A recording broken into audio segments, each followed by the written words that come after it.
Life without adventure is not a life at all. Hi, this is Mavi of the Mavinica Life and Travel Vlog. Ayan po, so kumusta po tayong lahat? And bago po tayo mag-start ang ating usapan today, shout out muna sa lahat ng mga subscribers at saka mga magsusubscribe pa lang. Maraming salamat po sa patuloy ninyong pagtangkilik sa channel na Mavinica Life and Travel Vlog.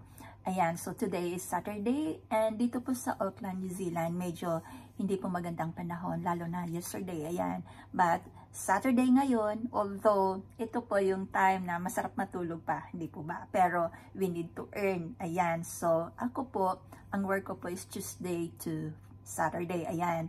So usually mga managers po, they work Tuesdays to Saturdays, ayan. So tingnan po natin kung paano ba tayo makatulong in terms of makadagdag po ng ating income, ng kinikita ng ating household, di po ba? Because of daily expenses po natin na mataas. Ayan.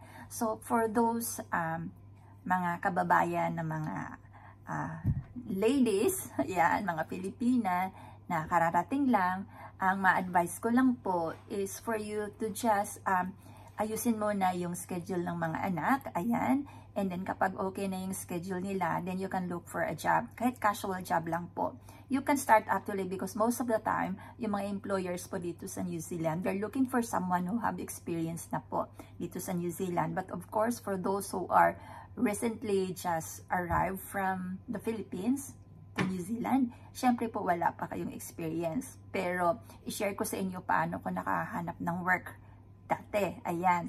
So what I did before was to actually do a volunteering job.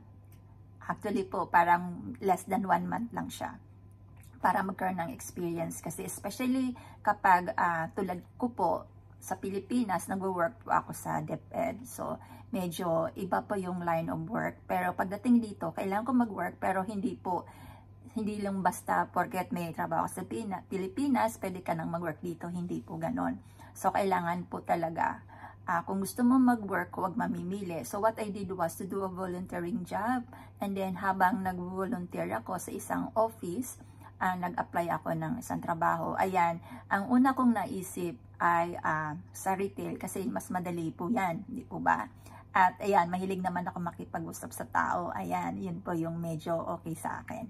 So what I did was to actually work as sales assistant part-time before.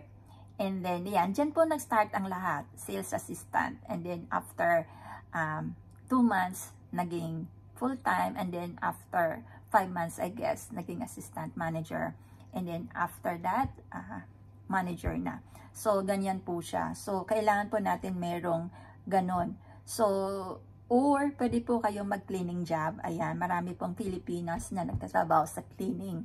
So, mga cleaners po sila ng mga malls. Ayan, so maraming makikita mo sa ang malls, especially yung Westfield malls ng Auckland. Marami pong Pinay na nandyan. Ayan, pwede po nyo gawin yan habang nagpa-part-time kayo or nagka-casual, habang nag-aalaga kayo ng mga anak nyo. Kapag sure na yung schedule nila, pwede nyo i-schedule yung sarili nyo para makapag-work.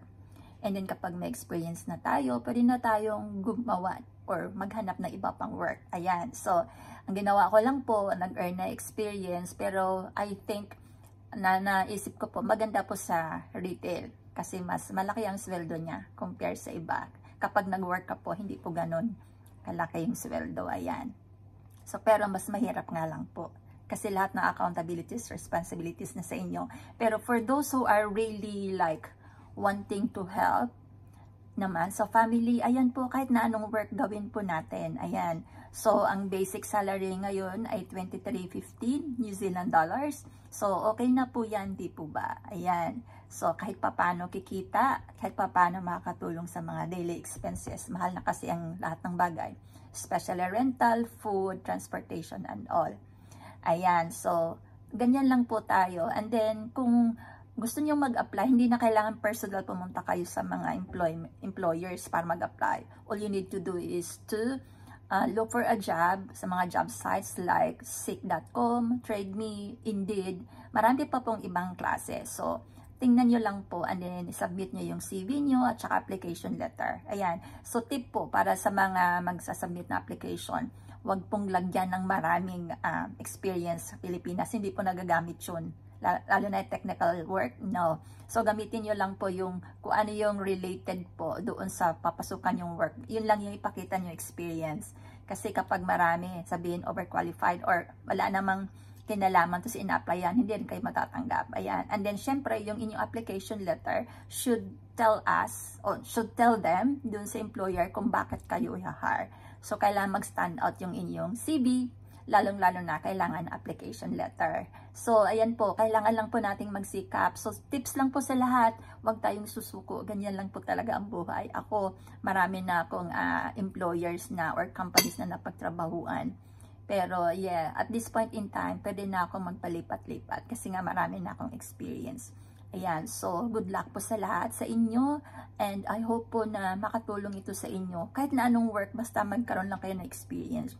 Eh, kahit siguro yung babysitting, ayan, pwedeng gawin.